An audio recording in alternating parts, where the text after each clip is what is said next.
반갑습니다. 스킬왕제입니다. 오늘은 지난 5월 22일 날 대구에서 게임했던 걸 녹화 방송해 드리겠습니다. 초구는 스킬왕제가 시작되고요. 이게 지금 나중에 녹화됐는데 녹화를 좀 잘못해서 점수판 여기 있죠. 나중에 일로 내려갈 겁니다. 지금 한 4, 5분 정도만 조금 이렇게 답답하시더라도 좀 양해 부탁드리고요. 동동님과는 뭐 6월달까지는 거의 매주 만났었는데 요즘에는 최근에는 좀 일이 바빠지면서 좀 만나기 힘들어집니다. 그때 영상 찍어놨던 거를 녹화로 한번 그림 그려보겠습니다. 아이고 모처럼 스킬왕제가 뒤돌려치기로 초구를 득점을 했네요.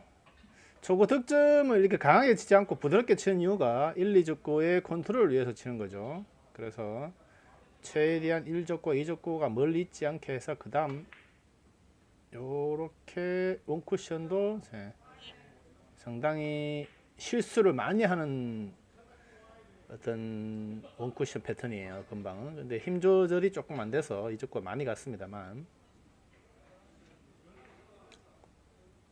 이것도 그렇죠. 저렇게 쫑이 나지 않으면 그 다음에 또 난구 같습니다. 일자 패턴이 될 승률이 많아요.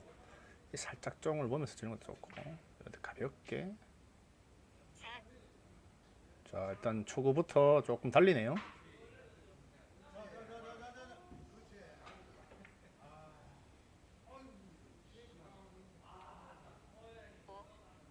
카메라가 지금 자꾸 사람을 쫓아다니면서 초점 AF를 맞추니까 이게 화면이 자꾸 흐린데 밝았다 흐려졌다 해야죠. 사람이 나타나면 자꾸 사람을 잡는 그게 있어서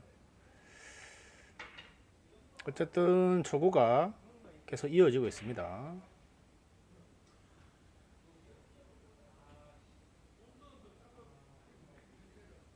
자, 이런 게 딱 실수하기 좋은 포인트 그죠? 자 이게 득점이 됐으면 굉장한 장타가 될 수 있는 공인데 조금 아쉽죠.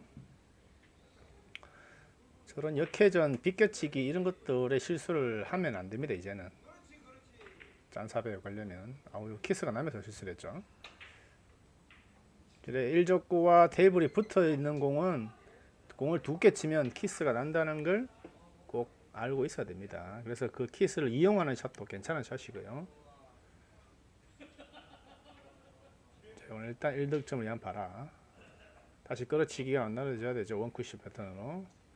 원쿠션 패턴이 방수가 찾기 좋지 않아요. 이게 다이렉트로 들어가지 않으면 이쪽 다 방수가 없는 공입니다. 아, 근데 투쿠션 패턴을 쳤죠. 좋은 선택이죠. 자, 이런 것들이 이제 그때 상황 파악. 아, 원쿠션이 공이 되는 건 알지만 어려우니까 투쿠션 아예 끌어서 그 다음 한 번 더 끌어치기 하면 되니까요. 그래서 세리도 1단 세리, 2단 세리, 3단 세리 이렇게 있지 않습니까? 그것도 뭐 한 번에 모으냐, 두 번의 세리 하냐, 세 번의 세리 이런 개념이거든요. 그래서 끌어치기 패턴 만드는 것도 한 번에 바로 쌍방울을 만드냐 아니면 한 번 더 다음 공을 아도를 빼느냐 또 그 다음 공을 아도를 빼냐 이런 개념으로 생각하시면 수지 향상에 도움이 됩니다. 이제 물론 레슨을 받을 때는 대부분 고득점자로 가기 위한 레슨을 받기 때문에 스킬이 좀 고급 스킬을 많이 사용하죠. 그래서 저점자일 때 레슨 받으면 그 스킬을 따라가기가 힘들고 또 막상 레슨을 받다 하더라도 또 게임에 실전 게임에서 그걸 사용할 수 있느냐 힘듭니다. 사실 그 스킬 자체가 자기 다마수의 스킬이 아니기 때문에 힘들고요. 막상 또 하게 되면 사용해서 성공하게 되면요 요것도 먹죠. 예를 들어서 300이 500, 700 다마치는 스킬을 썼다. 그러면 300이 짜다고 사기라고 막 얘기하겠죠. 그런 겁니다, 여러분. 그래서 제가 봤을 때는 이게 아무리 유튜브가 좋아지고 많은 스킬들을 한꺼번에 200이든 500이든 700이든 같이 다양하게 볼 수 있다 하더라도요. 저는 자기 수지에 맞는 그 선택구와 초이스를 하는 게 맞다고 봅니다. 저는 그게 단계별로 가는 가장 빠른 길인 것 같아요. 제가 봤을 때는. 보통 그렇지 않습니까? 뭐 공부 잘한다고 1학년 다니는 공부 뭐 전교 1등 한다고 2학년 3학년을 보내보십시오. 가가 적응할 수 있는가? 적응 못하거든요. 절대로.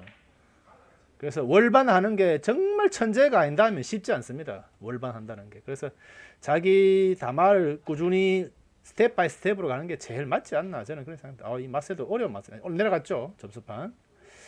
자, 억각으로 치는 약간 빗각으로 형태로 정면으로 마세 치면 저것도 저렇게 강하게 찍으면 니꾸가 될 수 있어요. 투터치. 그래서 약간 억각으로 쳤죠. 그러면 약간 비껴 때리기 때문에 비껴 때리면서 여기에서 스핀이 확 말리면서 올라가는 거 봤죠? 이렇게 바로 안 치고 이렇게 왔다 이렇게 가죠. 오해의 소재를 없애는 방법입니다. 이런 것들. 자, 이런 것도 투쿠션 패턴을 들어가주면 잘 쳤는데 다소 조금 약하다 그죠? 이 테이블 자체가 워낙 나사지가 안 좋아요. 예전 당구장인데 자, 큐 거리가 안 좋은데 자, 이게 조금 얇게 맞으면서 원쿠션으로 그래도 공은 나쁘지 않죠. 저게 원쿠션이든 투쿠션이든 다 공이 되는 공인데 이 공을 실수하네요. 이 공을 안쪽으로 이렇게 빼내야 되는 공이죠. 안쪽을 때려서 약간 두껍게 쳐서 두껍게 치면 이건 멀리 가니까 멀리 안 보내려고 하다 보니까 이런 실수를 하는 거예요.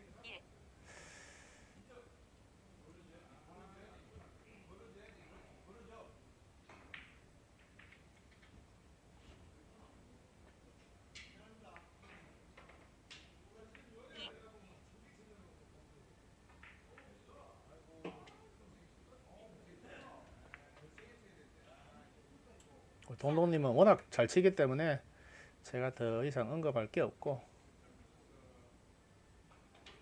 500을 놔도 될 수지예요. 동동님은.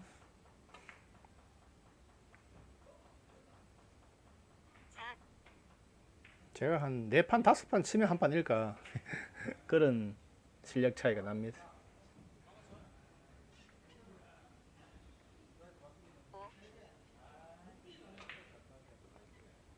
자, 뭐 아이고 요런 끌어치기는 아쉽죠.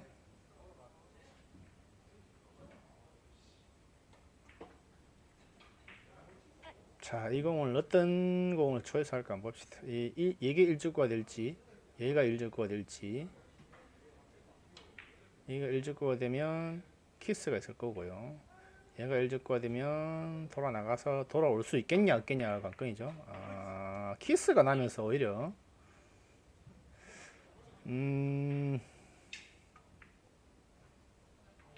글쎄 뭐이 전화위복이 될 것 같습니다. 득점만 되면 밀어치기를 하겠죠. 반 밀어치기. 그렇죠.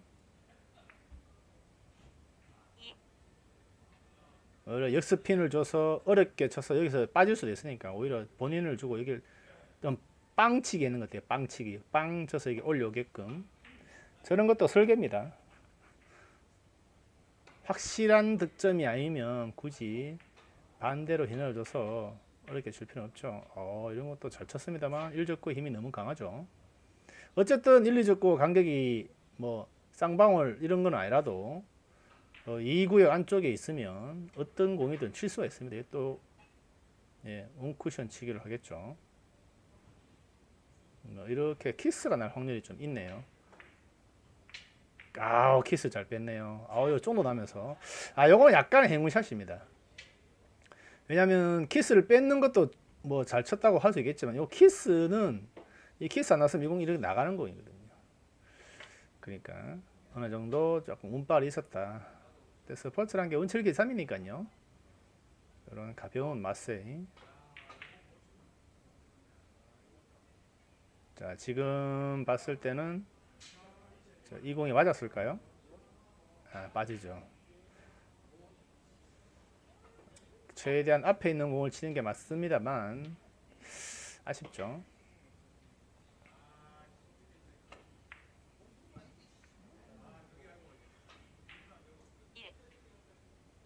자, 공 좋습니다.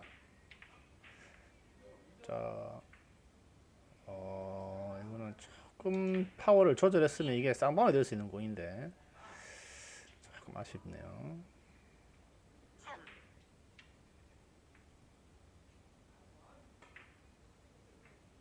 좋습니다. 케이스가 낮긴 했습니다. 이거 안 되는 날도 이래 안 되네, 그죠? 자, 물론 맛세이고 있고 득점을 할 수 있습니다. 원쿠션을 보고 하지만 쉬운 공은 아니죠. 원쿠션을 봐도 1족구가 2족구를 키스가 되면서 그거를 보고 약간 곡구를 많이 줘서 이렇게 휘어가게 일로 가게 해서 마스터에 치는 방법도 있어요.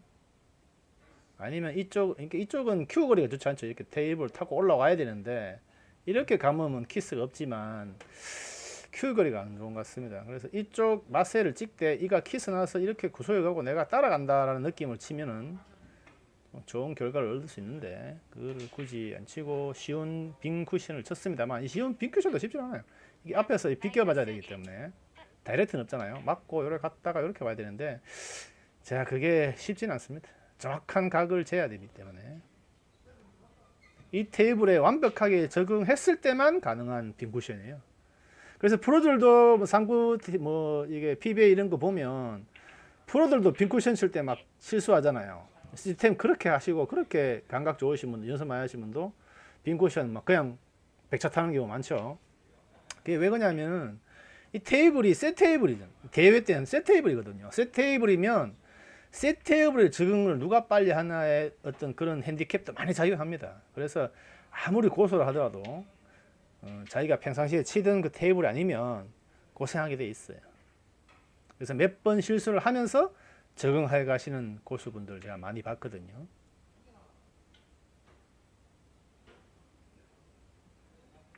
뭐 고수들이 자기 스트로크는 항상 일정하니까 이런 것도 쉬운 공 아닌데 각이 아주 좁은 각이었는데 잘 쳤습니다. 이내를 살짝 죽이면서 오늘 어쩐 일로 스키랑 좀 앞서 나가네요.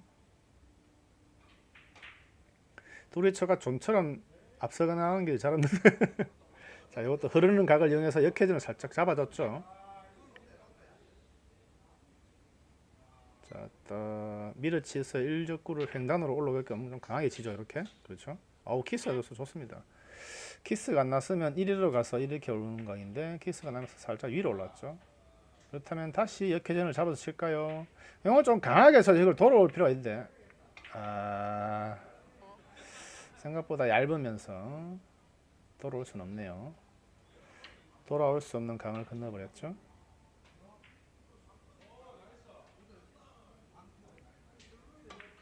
자, 이런 앞돌려치기 스크란자 잘합니다. 이 시스템전이거든요. 이것도 그냥 치는 게 아니라 시스템에서 이렇게 보통 3쿠션, 4쿠션을 보는데 스키랑즈는 5쿠션까지도 봅니다. 그래서 저런 앞돌리기 치기 짧은 각 패턴을 굉장히 잘 쳐요. 제 자랑이 아니고 실제로 잘 칩니다. 성공률도 좋고요. 자, 이 공이 찬스볼이 오나요? 자, 살짝만 끌어주면 조금 더 두껍게 맞아주면 예쁜 공이 되는데 자, 끌어서 한 번 더 끌어서 이 정도로 오게끔 그렇죠. 이 정도로 오게끔 네, 좋습니다. 조금만 더 오주면 이런 거는 어떻게 보면 죽여치기를 했으면 이적구가 여기 있겠죠. 끌어치기보다는 살짝 죽여치기 하는 게 맞다라고 봅니다. 어쨌든 이어치기가 계속 되는 거이고 이런 실수. 자, 이런 온쿠션은 입사 반상각 보고 내 공을 조금 더 스핀을 주지 말고 치면 스핀을 이번에도 제가 봤을 때 많이 준 것 같지는 않아요. 스핀을 살짝 뺐지만 그 스핀만서도 필요 그냥 무당으로 쳤는 게 더 낫지 않을까 싶네요. 저런 원쿠션 끌어치기가 실수를 상당히 많이 하는 패턴의 공이거든요. 못 끌어서 얇게 쳐서 못 끄는 경우도 있고 두껍게 쳐서 많이 끌어서 뒤로 빠지는 경우가 많죠. 저점자들은 못 끌어서 실수하고 고점자들은 많이 끌어서 실수하고 그런 상황이죠. 자, 동동님이 지금 생각보다 상당히 지금 늪에 빠져 있네요. 야, 제가 이게 게임을 친지 2달이 넘었으니까 5월 22일이니까 지금 8월 오늘 17일이죠. 6, 7, 8 그냥 한 3개월 전 영상이다 보니까 기억이 잘 안 나는데 녹화를 떠났기 때문에 제가 지금 편집을 하는데 야, 이런 게임도 있었구나 싶은 생각이 듭니다. 이것도 조금 더 비켜 나가거나 아니면 비켜 안으로 들어오거나 해야 되는데 어중간하게 나니까 지금 약간 눌러쳐야 되겠죠. 눌러치기엔 너무 강합니다만 그렇죠. 강하면 저렇게 스핀 먹을 시간이 없기 때문에 저렇게 길게 나옵니다. 눌러칠 때는 너무 강하게 치지 않고 이적구까지 올 힘 정도의 힘으로만 쳐야 되죠. 말은 눌러쳤지만 실제로 강하게 치면 눌리지 않습니다. 튕겨버리지. 분리각이 커져버리죠. 강하게 쳐버리면. 지금 살짝 눌러치기도 했죠.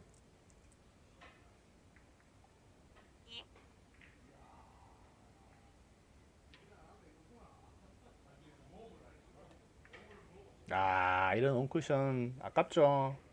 이거 몸은 쌍바운이잖아요. 그래서 조금 더 두꺼워야 된다. 이런 공은. 저런 온쿠션 억각일 땐 조금 더 두꺼워야 된다. 왜냐면 억각이니까 입사 반사가 조금 달라진다는 거죠. 이것도 이족구가 저렇게 많이 튕겨 나가서 저렇게 모인다는 거는 약간 재수성입니다. 이렇게 모이는 공은.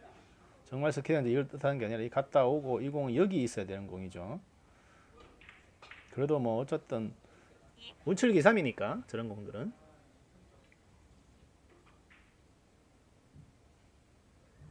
이 공이 참 애매한 공이죠. 어떻게든 이걸 강하게 쳐서 이렇게 돌려오는 방법밖에 없는데 그렇게 치면 이건 발화돼 버립니다.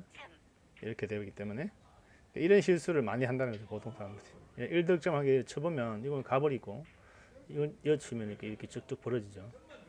이것도 노란 공이 상대 수가 없으면 원쿠션을 봐도 되고요. 좀 더 두껍게 쳐서 원쿠션을 봐도 되고 아니면 얇게 쳐서 스핀 하단을 주고 좀 끌어치기 패턴을 만들어서 바로 다이렉트를 치는 방법도 있는데 스키랑지는 둘 다 애매하다. 노란 공 있으니까. 그래서 레지를 쳤죠. 옆돌리기 2주를 쳤는데 이 옆돌리기는 항상 키스였으니까 당점에 주의해야 되는 공이죠. 자, 이것도 중간에 가나요? 하하. 자, 이거 난감하게 되네요.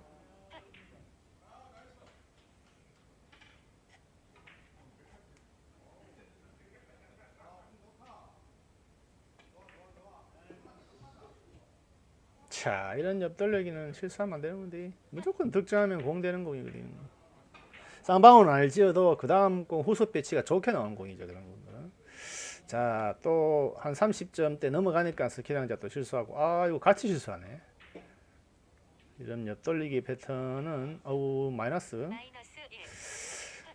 옆돌리기 패턴은 실수를 하면 안 돼요. 400점 이상 되면 이제 스키랑자도 그렇고 동동도 그렇고 저런 옆돌리기는 실수하면 아쉽습니다. 왜냐하면 다음 공이 다 괜찮은 공들이기 때문에 이런 것들은 이 테이블에 붙어 있기 때문에 약간 난구성이거든요. 그래서 이런 거는 실수해도 누가 뭐라 하지 않아요. 이건 들어가면 재수고 못 먹어도 어쩔 수 없는 공인데 아깨처럼 옆돌리기 패턴은 참 실수하면 상대한테 싸다주는 공이 될 수도 있고 또 내가 다득점으로 갈 수 있는 길목에서 저런 공을 놓치게 되면 또 맥이 끊길 수도 있고 이런 것도 지금 스핀을 거의 무당이나 좌측편으로 원팁 정도 줬는 것 같은데 살짝 자신이 바로 끄는 게 자신 있으면 역회전을 주면 이 공이 날아갔다 이렇게 오겠죠. 똑같은 공이라 할지라도 스핀 방향에 따라서 조금 달라질 수 있고 이게 무당이 좋을 때도 있고 역회전이 좋을 때도 있고 bon회전이 좋을 때도 있습니다. 그거는 그때 상황에 따라서 본인들이 많은 경험을 통해서 어느 스핀이 더 좋은지 자기의 또 탑법하고도 관계있어요. 밀어치기 탑법 하는 사람은 또 밀어치기 하는 사람들이 1적구 2적구 맞는 거에 어떤 분리각이나 어떤 파워의 힘에 의해서 조금 더 힘 튕기는 각을 구사하는 사람은 또 죽여치기보다는 그게 그냥 끌어치는 게 낫고 밀어치기나 또 밀어치기 탑법을 구사하는 부드러운 탑법을 사용하시는 분은 또 스핀 조절을 해야 되니까 또 거기에 따라 또 스핀 나르고 지금도 계속 지금 무당이지 않습니까? 끌어치기가. 왜냐하면 입사 반사 오는 거 1로 오잖아요. 그러니까 이 자기 탑법에 의해서 무당을 선택할 수도 있고 스핀을 역스핀을 줄 수도 있고 그거는 본인 스트로크하고 관계 많습니다. 사실은 본인 스트로크가 안 되는 사람 밀어치기가 안 되는 사람은 굳이 스핀을 많이 줘봐야 1적구와 수구가 막 살아 움직이거든요. 그러면은 공을 모으기가 참 쉽지 않습니다. 딱딱 끌어치는 사람들은. 근데 미러치가 어느 정도 되고 부드러운 샷을 구사하는 사람들은 스핀을 줘도 힘 조절을 할 수 있어요. 그래서 타법에 따라서 조금씩 달라진다는 거죠. 근데 똑같은 공을 치더라도 고수들을 보면 어떤 사람은 끊어치고 어떤 사람은 밀어치고 어떤 사람은 그냥 팔로만 하고 이런 거에 따라서 스핀이 조금씩 다 다르다는 거를 좀 여러분이 아셨으면 좋겠어요. 이게 사구 당구는 딱 법제화되는 규격화되어 있는 이런 게 없습니다. 이 공은 무조건 스핀을 뭐 메시 당점 3팁 줘야 이런 건 없어요. 제가 봤을 때 아이고 실수했네요. 삑사리. 그거를 이제 많은 노하우를 통해서 그걸 본인 거로 소화시켜야 돼요. 그래서 어떤 스승이 다 다르잖아요. 스승이 다른데 그 스승이 자기한테 맞을 경우도 있고 안 맞을 경우도 있습니다. 우리 뭐 학원도 그렇지 않습니까? 공부하러 다니는데 학원 가는데 뭐 유명한 학원 선생이라고 내가 갔는데 그 선생이 내하고 안 맞는 경우도 있잖아요. 그러면 아무리 유명한 선생이라도 내하고 안 맞으면 헛방이거든요. 그래서 자기한테 맞는 사람을 찾아가야 됩니다. 저는 그게 맞다고 봅니다. 사고도 마찬가지 공부랑 똑같다고 봐요. 공부하는 패턴도 여러 가지가 있듯이 당구도 패턴이 여러 가지가 있거든요. 똑같은 그 모양의 배치를 가져와도 어떤 사람은 이걸 무당을 치고 어떤 사람은 이걸 역스핀을 주고 어떤 사람은 이걸 정스핀을 줍니다. 그럼 그건 어디서 결정하냐? 타법에서 결정해요. 스트로크. 두께는 돌아와야 될 두께는 이미 정해져 있기 때문에 물론 또 스핀 양에 따라 두께 조절할 수도 있습니다. 스핀을 적게 먹으려면은 두께를 더 두껍게 친다든지 아니면 더 얇게 친다는 것도 조절. 어차피 볼 시스템에서 서로 상생관계가 있죠. 근데 대체적으로 보면은 이 다른 것들이 대부분 타법이네. 타법. 그러면 여러분 또 여기서 질문을 한번 하셔야 되겠죠. 그럼 뭐 어떤 타법이 좋냐? 예, 당구는 밀어치는 게 법입니다. 법. 누가 그러더라고요. 당구는 밀림과의 전쟁이다. 예, 밀림과의 전쟁이에요. 이 밀림을 얼마나 많이 할 것이냐, 억제할 것이냐, 여기에 따라서 공을 만들고 못 만들고. 그러면 그 밀림을 어떻게 만들 것이냐, 밀어치는 탑법으로 만들 것이냐, 때려치는 탑법으로 만들 것이냐, 아니면 죽여치는 탑법으로 만들 것이냐, 이런 탑법이 결국 모든 이 스트로크이죠. 스트로크이 결국 탑법이기 때문에 이 스트로크이 모든 공을 좌우한다라고 보시면 돼요. 그래서 기본기가 굉장히 중요하다는 거죠. 기본기가. 그 스트로크, 그 다음에 스탠스, 자세, 브릿지 이런 것들 다 기본기잖아요. 기본기가 잘 된 사람은 나중에 스텝 바이 스텝을 빨리 할 수 있어요. 빨리 남들보다. 근데 이 기본기가 무너진 사람은 어느 정도 레벨까지는 비슷하게 갑니다. 비슷하게. 기본기 좋은 사람이면 나쁜 사람이 비슷하게 가요. 근데 어느 시점에서 확실히 차이 나기 시작해요. 그게 몇 점대인지는 저도 장담할 수 없습니다. 모든 스포츠가 그런 것 같아요. 기본기가 되어 있는 사람은 어느 순간에서 폭발하는 시점이 오거든요. 자, 예를 들면 손흥민이 보십시오. 손흥민이 축구 아직도 기본기 연습을 한다잖아요. 아직도 볼 리프팅을 한다 그래요. 골 양발로 이렇게 볼 차 올리는 거 있죠. 그런 리프팅을 하루에 수천 개씩을 하는 아직도 런닝을 하고 아직도 볼 드리블 연습을 하고 저 아버지하고 매일 2시간씩 이렇게 한대요. 그 유명한 영국 프리미어 리그에서 득점왕까지 하는 그런 선수도 아직도 기본기 연습을 한다는 거죠. 그래서 그 기본기가 손흥민가 처음부터 이렇게 득점이 됐으니까 아니지 않습니까? 프로 생활을 한 지 벌써 10년이 지났거든요. 그 10년 뒤에 꽃이 핀 거예요. 그 기본기의 노력이. 그래서 천재형 선수들 많잖아요, 스포츠에. 예전에 같은 토트넘에 같이 있었던 알리 같은 경우도 영국의 국가대표 18세 국가대표가 하면서 막 19살에 막 엄청난 활약을 했습니다. 토트넘에서. 앞으로 영국을 이끌어갈 선수라고 얘기했었어요. 근데 2년 만에 죽어버렸어요. 식었죠. 다른 팀에 여기저기 팔려다닙니다. 왜 그렇게 했어요? 천재형 노력을 안 한다는 거지. 너무 잘한다고 해서 자기 자만하고 기본기를 안 하니까 나중에 그런 결과가 나타나다는 거죠. 연습 시간에 놀고 막 이런데요, 걔가. 연습 시간에 정말 열심히 하고 손흥민은. 그게 완전 대조되죠. 지금 몇 년이 흐른 결과 알리는 지금 델리 알리 그러죠. 델리 알리는 지금 온데간데 없고 어느 팀에 뛰는지도 모르겠고 손흥민은 득점원까지 하고 이런 결과가 벌어지는 거죠. 모든 스포츠는 기본기가 그래서 중요하다. 지금 당장은 표가 나지 않습니다. 그 기본기가. 그 기본기를 1년씩 2년씩 한다고 해서 그 기본기 덕을 보느냐? 그렇게 많이 못 봐요. 내가 넣는 것보다 그런 기본기 안 하고 넣는 사람도 내보다 빨리 갈 수도 있습니다. 하지만 결과론적으로 5년, 10년 뒤에 장기적으로 봤을 때는 분명히 그 기본기가 빛을 발휘하고 어느 시점에 폭발할 시점이 온다는 거죠.